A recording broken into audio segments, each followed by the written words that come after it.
Nah, Bapak Ibu, hari ini saya ajak kita merenungkan satu bagian yang penting di dalam rangka kita menyambut Paskah. Kita buka Injil Lukas pasal 9, kita membaca ayat 22 sampai 27. Pemberitahuan pertama tentang penderitaan Yesus. Saya bawa kita belajar satu tema, yaitu ajakan atau undangan mengikut Yesus. Bapak Ibu yang Tuhan Yesus kasihi, di dalam ayatnya yang ke-23 ini jelas ajakan ataupun undangan daripada Yesus itu. Dan kalau kita mau simpulkan ayat 23, jawabannya itu ada di dalam Lukas pasal 1 sampai pasalnya yang terakhir. Itu adalah jawaban daripada kesimpulan ayat 23. Di dalam ayat 22 di sana jelas Yesus memberitahukan visinya bahwa dia akan mati, dia akan disengsarakan, mengalami banyak penderitaan justru daripada orang-orang yang katanya beragama. Lalu kemudian dia akan mati tetapi bangkit pada hari yang ketiga. Yesus di sini kita lihat dia seorang pemimpin yang jujur sekali. Jujur memberitahukan keadaan yang ada di depan. Keadaan yang akan mereka hadapi, mereka masuki bersama-sama. Yesus tidak sembunyi-sembunyi bahwa nanti semua akan baik, semua akan aman, semua akan lancar-lancar saja. Tapi Yesus dengan gamblang menjelaskan bahwa dia akan disengsarakan oleh ahli Taurat, tua-tua Yahudi itu dibunuh tapi kemudian dibangkitkan. Ajakan atau undangan Yesus untuk mengikut dia ini sebenarnya adalah inti daripada semua kitab atau pengajaran kitab Injil. Lalu ajakan untuk mengikut Yesus ini, kalau kita terjemahkan dia lagi, kita mengerti dia lagi, sebenarnya adalah ajakan untuk pikul salib. Jadi Yesus berkata di dalam ayat 23 itu setiap orang yang mau mengikut aku, ia harus menyangkal dirinya, pikul salibnya setiap hari, lalu ikut aku. Jadi ajakan untuk ikut Yesus sebenarnya intinya adalah ajakan untuk kita pikul salib. Amin. Nah, kenapa Yesus katakan kita harus pikul salib? Bukankah ini sesuatu yang tidak enak? Sesuatu yang tentu konsep berpikir kita bahwa ini suatu penderitaan, ini beban yang berat sekali. Nah, kenapa Yesus bilang kita harus ikut dia, kita harus pikul salib? Nah, sebenarnya Bapak Ibu perhatikan, Yesus tidak hanya memberi perintah meletakkan beban begitu saja untuk pikul salib. Kenapa demikian? Karena memang Yesus sendiri sudah lebih dulu memikul salibnya. Dengan begitu hebatnya, dengan begitu kesetiaannya, Yesus tekun dan setia. Lebih dulu dia pikul salibnya. Oleh karena itu, dia juga mengajak kita untuk ambil bagian di dalam kita memikul salib kita. Artinya apa? Artinya bahwa Yesus sudah pikul salib itu lebih dulu, bahwa apa yang tidak bisa kita tanggung, apa yang sebenarnya tidak bisa kita selesaikan, Yesus sudah lebih dulu pikul itu, tanggung itu, dan dia sudah lebih dulu menyelesaikan semua itu. Amin. Nah, itu sebabnya Yesus bukan hanya taruh beban begitu saja, hanya perintahkan kita, suruh kita, tanpa dia juga ambil bagian di sana. Yesus lebih dulu pikul salib itu. Itu sebabnya dia mengajak kita, mengajak semua orang yang mau ikut dia agar juga memikul salib kita. Dan ketika Yesus pikul salib itu, kita lihat Yesus tidak pikul itu setengah-setengah, tidak pikul separuh-separuh, tapi Yesus itu taat, dia tekun setia, pikul salib itu sampai kepada akhir, sampai kepada bukit Golgota itu. Dia tidak tanggung-tanggung, dengan tergopoh-gopoh, dengan susah payah, dia tetap memikul salib itu. Berarti salib ini sebenarnya ini bukan sesuatu beban yang Yesus taruh begitu saja. Tapi dia mau kita berbagian di dalam apa yang dia alami, bersekutu di dalam dia. Nah, kemudian Bapak Ibu Saudara, ajakan memikul salib ini sebenarnya bukan untuk membuat kita menderita. Bukan membuat kita pikul beban yang berat sehingga kita susah payah, kita setengah mati. Salib itu bukan beban berat. Amin. Orang berpikir, aduh Kristen, aduh ikut salib, ikut Yesus, aduh pikul salib. Tapi kalau kita lihat Alkitab, salib itu bukan beban yang berat. Mengapa demikian? Karena di dalam Matius 11 ayat 29-30, Yesus dia bilang begini, pikulah kuk yang kupasang itu dan belajarlah kepadaku. Sebab kuk yang kupasang itu enak dan bebanku pun ringan.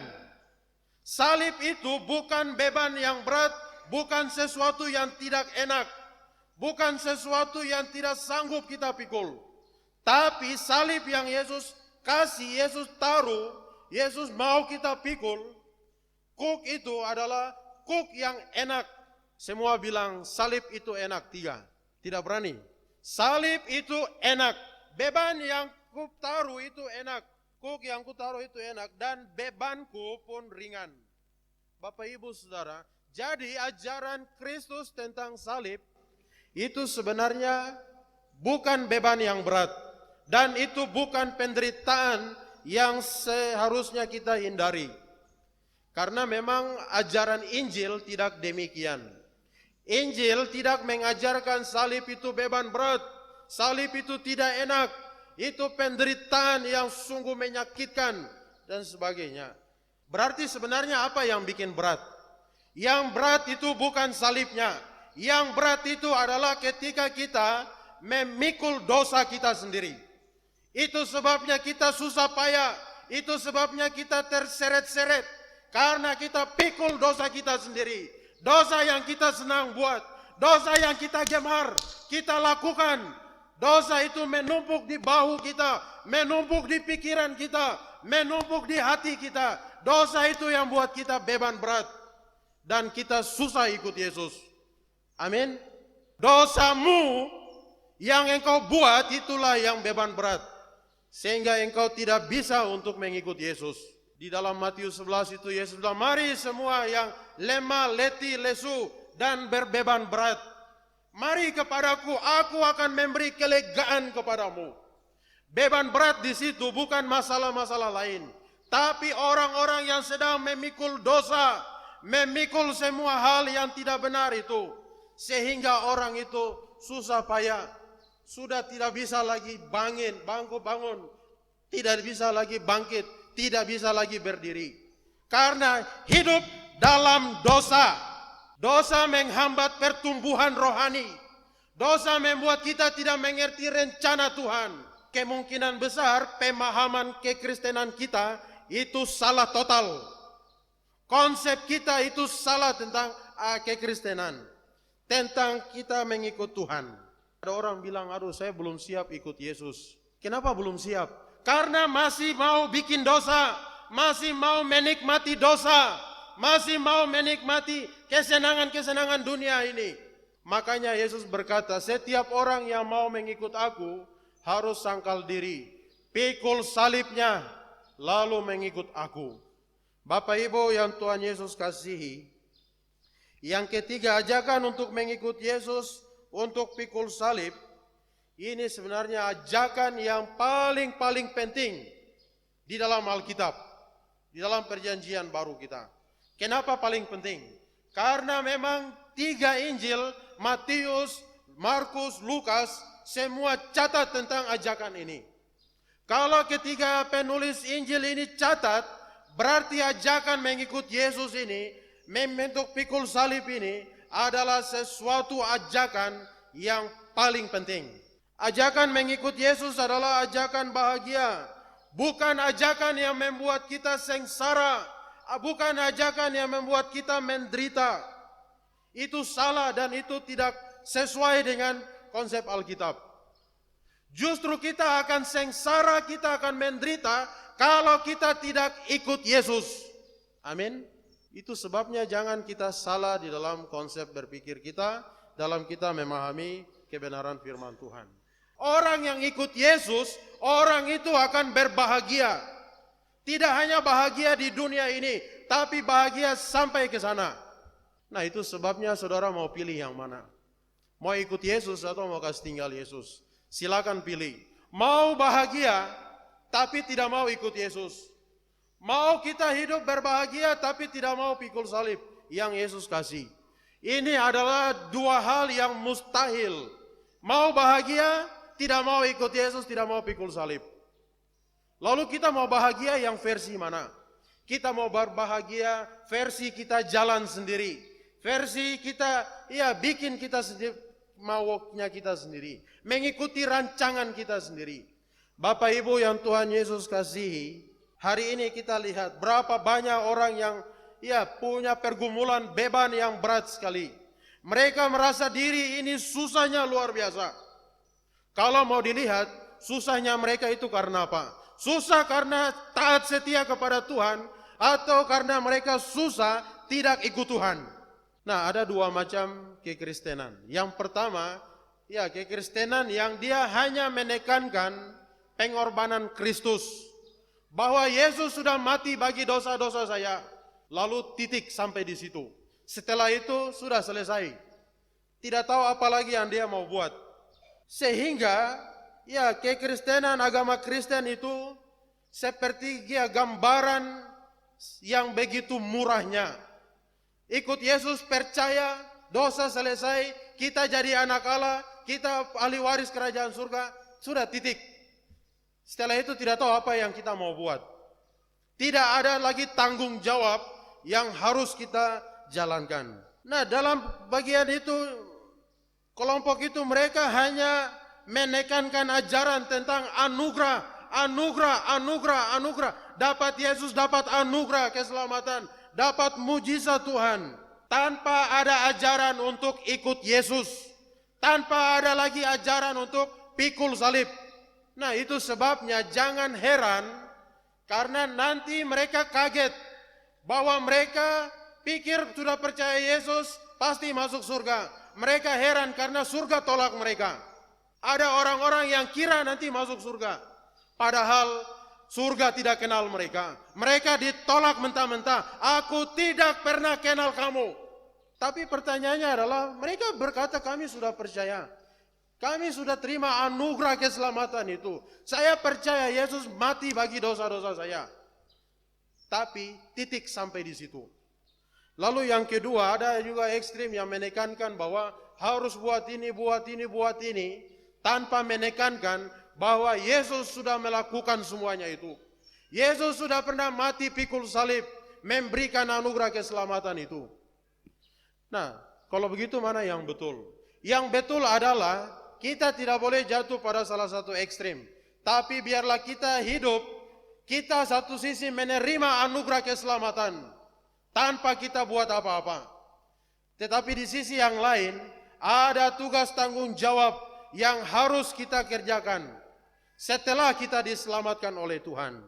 Nah, perhatikan, Yesus setelah melakukan kehendak Bapanya untuk pikul salib mati bagi kita, dan di dalam dunia itu Yesus juga melakukan kehendak Bapanya. Kehendak Bapanya itu apa? Mengundang orang-orang untuk datang kepada Dia. Mengundang orang-orang yang Dia jumpai untuk datang ikut Dia. Datang untuk ikut Yesus. Dan ikut Yesus berarti kita juga pikul salib kita. Ada orang berpikir bahwa aduh saya ini sedang pikul salib. Nah, salib apa yang dia maksudkan? Nah, salib yang dia maksudkan adalah saya sudah pikul salib karena anak saya ada yang cacat. Dan itu salib berat untuk saya. Apakah itu salib yang dimaksudkan oleh Alkitab? Ada orang berpikir bahwa saya sudah pikul salib.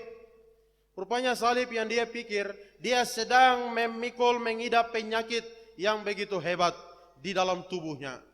Dan penyakit yang membuat dia menderita, dia berkata bahwa itulah salibnya.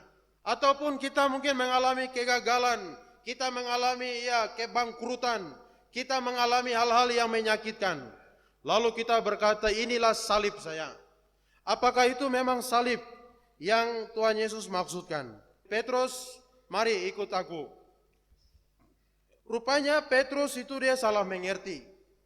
Kenapa Petrus salah mengerti? Karena Petrus punya gambaran, punya bayang-bayangan sendiri tentang Mesias yang dia maksudkan. Mesias yang dia inginkan. Petrus ya bukan mau mengikut Yesus. Dia mau mengikut Yesus, tapi punya konsep gambaran yang berbeda. Itu sebabnya Petrus bilang, aku akan mengikut engkau kemana saja engkau pergi. Artinya Petrus mau ikut Yesus, tapi gambaran Mesias Yesus itu salah konsep Petrus itu. Bapak Ibu, Petrus saja punya konsep yang salah tentang Yesus, tentang bagaimana mengikuti Yesus. Apalagi kita. Nah, itu sebabnya kita harus bergumul benar-benar bagaimana kita mengikuti Yesus. Nah, perhatikan waktu Yesus bicara tentang penderitaannya. Saya akan pergi ke Yerusalem, ditangkap, mengalami penderitaan, disiksa, dibunuh. Apa yang Petrus buat? Petrus tarik Yesus ke samping. Guru, kiranya hal itu jangan terjadi atasmu. Bila perlu itu tidak boleh terjadi. Kenapa Bapak Ibu Petrus larang Yesus menuju ke Yerusalem? Disiksa bahkan dibunuh di sana. Karena memang Petrus punya konsep Mesias yang salah. Kalau Yesus mati, terus kita ini bagaimana? Mereka punya sejuta pengharapan terhadap Yesus. Harapan yang benar, harapan yang juga tidak benar. Nah, hari ini kita lihat ada orang yang juga mau ikut Yesus. Tapi Yesus yang mereka mau ikuti, mereka buat syarat. Saya ikut Yesus, tapi Yesus harus begini, Yesus harus begini, Yesus harus begini. Mereka punya syarat untuk Yesus. Seakan-akan mereka kasih persyaratan, Yesus tanda tangan dulu. Kalau Yesus sudah setuju, baru saya ikut Yesus.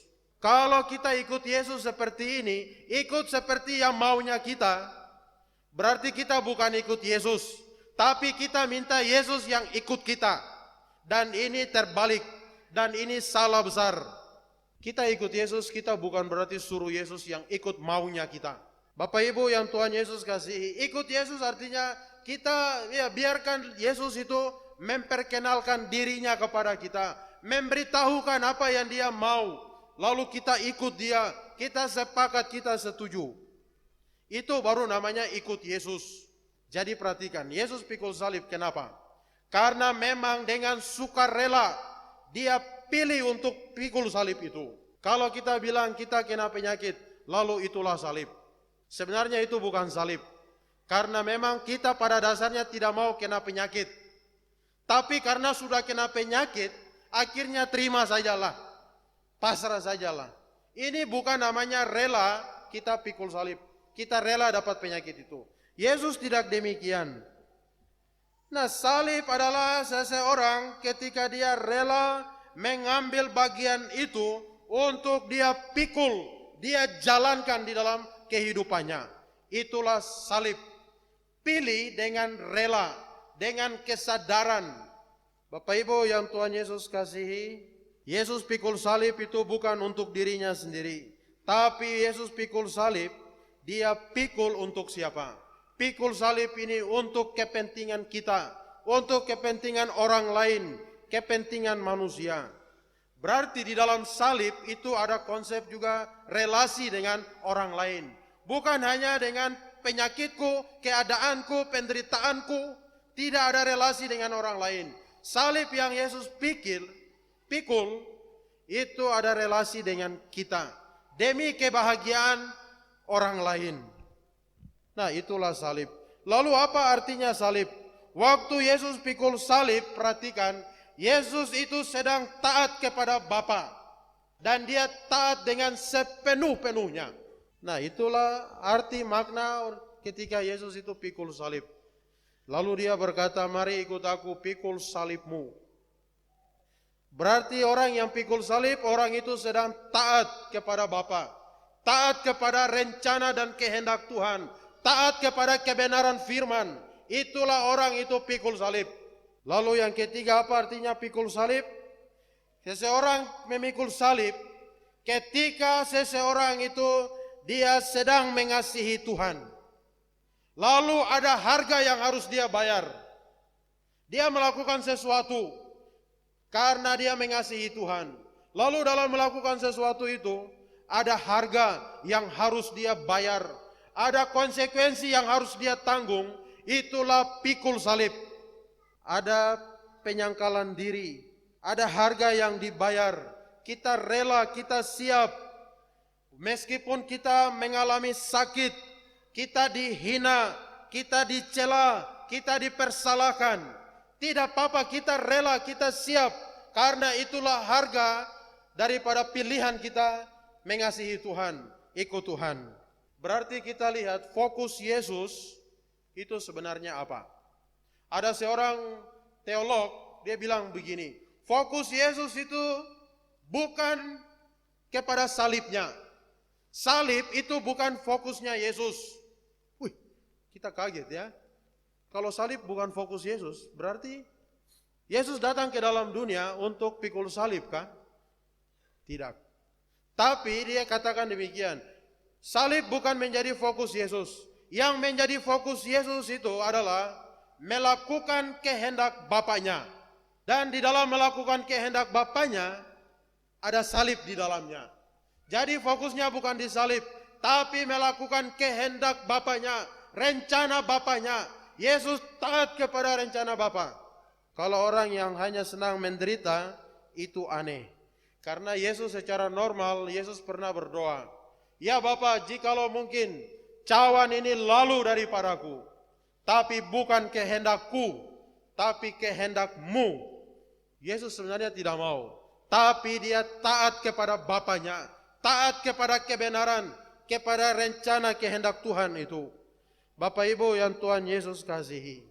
Jadi Yesus berkata, setiap orang yang mau ikut aku, sangkal diri, pikul salibnya setiap hari, lalu mengikut aku. Nah, Lukas catat di situ setiap hari. Apa maksudnya setiap hari di situ? Nah, setiap hari apa maksudnya Bapak Ibu? Nah, setiap hari artinya bahwa kehidupan Kristen adalah kehidupan yang siap berkorban. Kita siap berkorban untuk Tuhan. Itu adalah makna daripada pikul salib itu. Tapi kalau kita tidak siap berkorban, berarti kita tidak siap pikul salib. Nah, setiap hari, pikullah salib setiap hari. Setiap hari kita siap untuk berkorban. Korban apa? Korban diri kita, korban waktu kita, tenaga kita, korban uang kita, korban ya semua yang ada pada kita. Kita siap berkorban untuk Tuhan. Tapi kalau orang tidak siap berkorban untuk Tuhan, orang itu tidak layak ikut Tuhan. Hari ini Bapak Ibu kita ya korban waktu saja susahnya minta ampun. Kita korban untuk ya biaya saja susah minta ampun. Kita korban untuk ya mendukung pekerjaan Tuhan, susahnya minta ampun. Tidak ada kekristenan itu yang tanpa salib dan tanpa berkorban. Hari ini kita lihat di Papua, kita bersyukur karena Injil sudah masuk semua. Tapi dulu ada orang-orang yang mereka bayar harga mahal. Mereka berkorban untuk Tuhan luar biasa. Mereka tinggalkan rumah mereka, tinggalkan kampung halaman mereka, tinggalkan keluarga mereka, tinggalkan pekerjaan profesi mereka hanya untuk memberitakan Injil itu. Mereka korban habis-habisan supaya kita bisa mengenal Tuhan yang benar. Tapi setelah kita kenal Tuhan, kita pelitnya minta ampun sama Tuhan. Tidak mau berkorban sama Tuhan. Kita justru hitung-hitungan sama Tuhan. Jangan-jangan saya rugi waktu saya ikut Tuhan. Bapak Ibu pernah rugi karena Tuhan.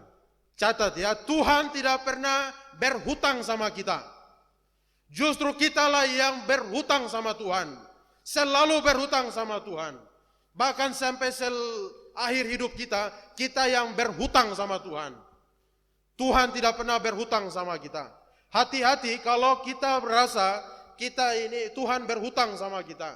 Kita berbuat sesuatu kepada Tuhan, lalu kita jadikan itu hutangnya Tuhan, yang Tuhan harus bayar kepada saya.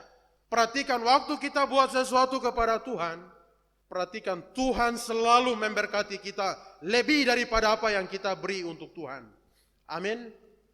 Waktu kita buat sesuatu, Tuhan kasih lebih lagi. Kita buat sesuatu, Tuhan kasih lebih lagi. Jadi Tuhan tidak pernah berhutang sama kita. Tapi Alkitab bilang, barang siapa mengasihi orang lemah, dia menghutangi aku. Waktu kita menjalankan kasih, memperhatikan orang lain, kita tolong bantu orang lain, kita sedang menghutangi Tuhan. Tuhan yang berhutang, Tuhan yang akan membalaskan kepada kita.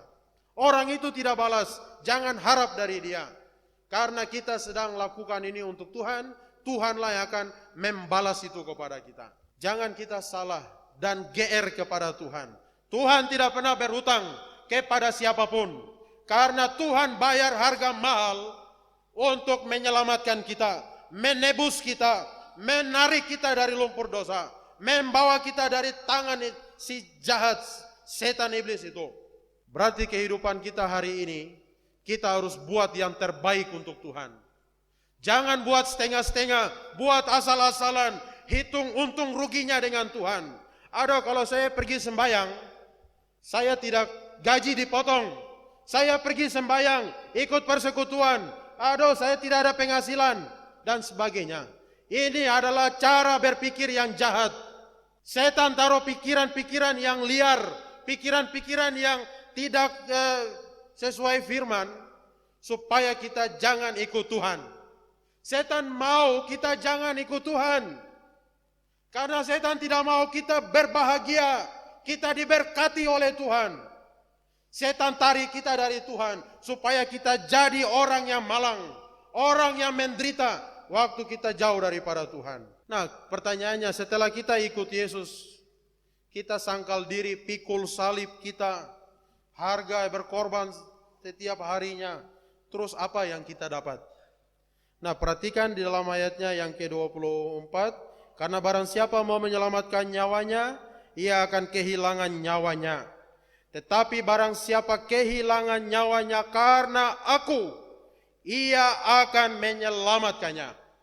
Barang siapa kehilangan karena Yesus, Yesus bilang, ya ini merupakan suatu penghiburan, suatu janji berharga bagi orang-orang yang mau mengikuti Yesus. Yesus bilang kita tidak kehilangan, tetapi sebaliknya orang-orang yang mau menyelamatkan dirinya, menyelamatkan segala sesuatu, Yesus bilang mereka itulah yang akan kehilangan segala-galanya, kehilangan segala yang baik. Ayat 26, sebab barang siapa malu karena aku dan karena perkataanku, Anak Manusia juga akan malu karena orang itu, apabila ia datang kelak dalam kemuliaannya, kemuliaan Bapa dan malaikat-malaikat kudus. Nah, di sini apa maksudnya? Jangan kita malu, bahkan kita memperingati kematian Yesus. Orang bilang, wah Yesus mati berarti Yesus gagal. Lalu dirayakan, diperingati oleh orang Kristen. Mati saja dirayakan. Nah, Bapak Ibu Saudara, jangan malu. Waktu kita ini sedang ikut Yesus, kita sedang taat kepada firman Tuhan, jangan malu. Jangan malu kita cerita tentang Yesus. Karena waktu kita malu, di situ dikatakan Anak Manusia juga akan malu karena orang itu. Yesus berkata, mari setiap orang yang mau ikut aku, sangkal diri, pikul salibnya setiap hari, dan atau lalu ikut aku. Mengikut Yesus apa artinya? Artinya adalah kita hidup sama seperti Yesus. Ikut Yesus artinya hidup sama seperti Yesus. Tidak ada beda dengan Yesus. Itulah arti yang sebenarnya daripada mengikuti Yesus. Berarti jangan hidup beda jauh daripada Yesus. Berarti kita harus menteladankan hidup daripada Yesus itu. Apa teladan hidup daripada Yesus? Perhatikan bahwa Yesus taat kepada Bapaknya. Yesus pergi mengunjungi orang-orang, memberitakan Injil, bawa kabar baik itu. Yesus orang yang sengsara, buta itu dia sembuhkan, dan lain sebagainya. Bahkan Yesus berdoa bagi orang-orang musuh-musuhnya. Yesus pernah pergi dan dia menunggang balikan meja-meja penukar di bait Allah. Yesus mengadakan satu transformasi di dalam tempat ibadah. Karena tempat ibadah itu sudah duniawi. Bapak Ibu Saudara, kita wajib hidup sama seperti Yesus hidup. Bapak Ibu, bagaimanakah cara hidup kita hari ini? Bagaimanakah model cara gaya hidup kita? Apakah sama seperti Yesus? Ataukah berbeda dengan Yesus? Yesus pernah menegakkan kebenaran-kebenaran. Justru ahli Taurat orang Farisi, mereka benci sekali kepada Yesus. Bagi mereka, Yesus mau meniadakan tradisi-tradisi Yahudi itu. Padahal Yesus bilang, saya datang bukan meniadakan, saya datang untuk menggenapi semua yang tertulis di dalam hukum Taurat itu. Kiranya Tuhan memberkati kita.